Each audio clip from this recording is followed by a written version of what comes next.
तेजस्वी जी के पद चिन्हों पे चलो, हेमंत जी के, सोरेन के सब पद चिन्हों पे चलो, आदरणीय केजरीवाल जी के पद चिन्हों पर अगर देश चलने लगा तो सारे मैथिल जी, सारे चौकी, थाना, सारी जांच एजेंसियां बंद हो जाएंगी। हमारे मित्र कपिल श्रीवास्तव जैसे जो वकील वर्ग के मित्र हैं, ये सब बेरोजगार हो जाएंगे, कचहरी में कोई मुकदमा नहीं जाएगा। हर आदमी अपना खुद ही फैसला कर लेगा, कहेगा मैं ईमानदार हूं, कहेगा मुकदमा, कौन भाई का लाल मुकदमा करेगा मेरे खिलाफ? लो, बोले हम कट्टर ईमानदार हैं भाई, मेरे खिलाफ मुकदमा होगा। थोड़े पिलपिले ईमानदार होते तो मुकदमा हो भी सकता था, जब कट्टर है तो कैसे नोटिस मांग ले? तो अब भारत में ये मुझे लग रहा है ये एक अजब किस्म का मॉडल आ रहा है एडमिनिस्ट्रेशन का, नहीं मैथिल जी? धन्यवाद अग्निहोत्री जी। अपना काम खुद ही निपटाओ, खुद ही फैसला दो और मस्त रहो। धन्यवाद अग्निहोत्री जी। पहले तो आपको और आपके सभी दर्शकों को भारत माता की जय, वंदे मातरम और जय श्री राम जी।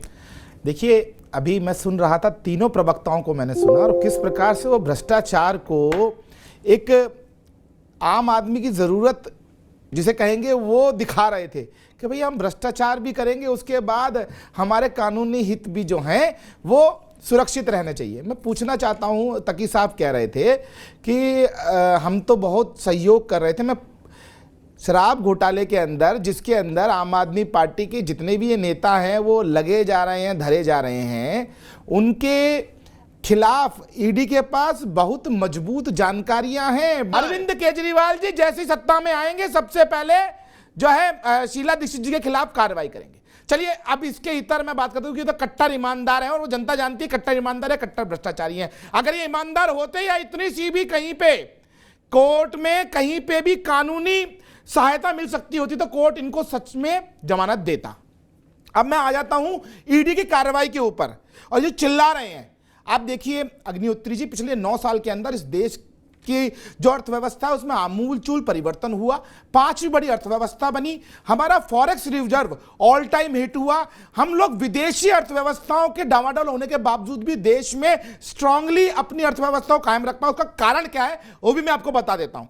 कारण है भ्रष्टाचार पे लगाम। जैसे ही ईडी के अंदर जो अधिनियम चेंज हुआ, जिसका अभी ये जिक्र कर रहे हैं, उसका छापे बढ़े और 3,370 छापे अब तक पड़ चुके हैं और 1,40,000 करोड़ से ज्यादा की परिसंपत्ति जो है, और संपत्ति कैश रिवार्ड्स हो गए, सोने की ईंटें हो गई, चांदी की ईंटें हो गई, साथ में बड़ी बड़ी इन्वेस्टमेंट्स हो गई।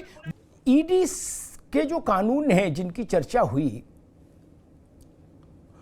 अव्वल तो वो कानून भारत की संसद की मंजूरी से बदले गए, संशोधित हुए ईडी को ताकतवर बनाने के लिए। त्रिपाठी जी, भारत की संसद की मंजूरी से हुए, और अगर मैं गलत याद नहीं कर पा रहा हूं तो शायद चिदम्बरम के समय में हुए थे ये प्रपोजल आए थे, ठीक है, चिदम्बरम गृह मंत्री थे। दूसरी, इन संशोधनों के विरुद्ध, सेंसिबल बात कह रहा हूं, तू मिमिक नहीं, इन संशोधनों के विरुद्ध सुप्रीम कोर्ट में गए थे लोग। क्या? राजनीतिक लोग ही गए थे। सुप्रीम कोर्ट ने उन संशोधनों को निरस्त करने से मना कर दिया था, यह भी सच है, ठीक।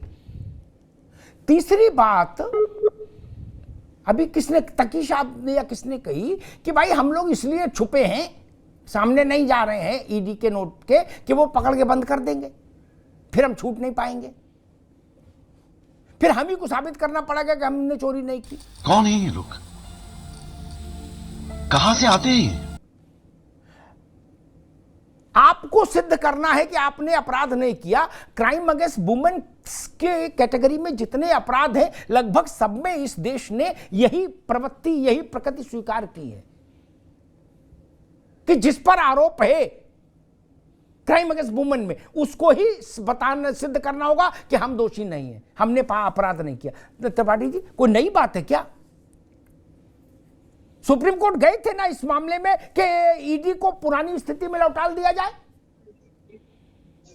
नए संशोधन ठीक नहीं है, लोग संसद में जो हुए, सुप्रीम कोर्ट ने तो बात नहीं मानी। त्रिपाठी जी, निश्चित तौर पर आरोप इस बात का है कि एजेंसियां पक्षपातपूर्ण कार्यवाही कर रही हैं इस समय देश में, और ये साफ साफ दिखाई दे रहा है। कैसे नहीं दिख रहा है? आप ननकू का, रज्जाक का उदाहरण ले आइए और नोटिस दिखाते रहिए। प्रतिक्रिया मंच पर आपका स्वागत है। आम आदमी पार्टी के इस बयान पर कि हम कट्टर ईमानदार हैं और इसलिए ईडी के बुलाने पर नहीं जाएंगे, पर अमिताभ अग्निहोत्री जी ने आपके प्रवक्ता को अच्छे से धोया। इस कानून के खिलाफ सुप्रीम कोर्ट में भी केस किया गया, लेकिन सुप्रीम कोर्ट ने भी इस कानून को वैध ठहराया। अमिताभ अग्निहोत्री जी ने आप प्रवक्ता को इस कानून को लेकर किस तरह लताड़ा, वो आपने इस वीडियो में देखा। अगर आप इस चैनल पर नए हैं तो सब्सक्राइब कर लीजिए ताकि ऐसे ही मनोरंजक वीडियो आपको मिलते रहे। वीडियो देखने के लिए आपका धन्यवाद। अगले वीडियो में आपसे मिलने का इंतजार रहेगा। आशा है आप अपने कमेंट जरूर लिखेंगे। जय हिंद, जय भारत।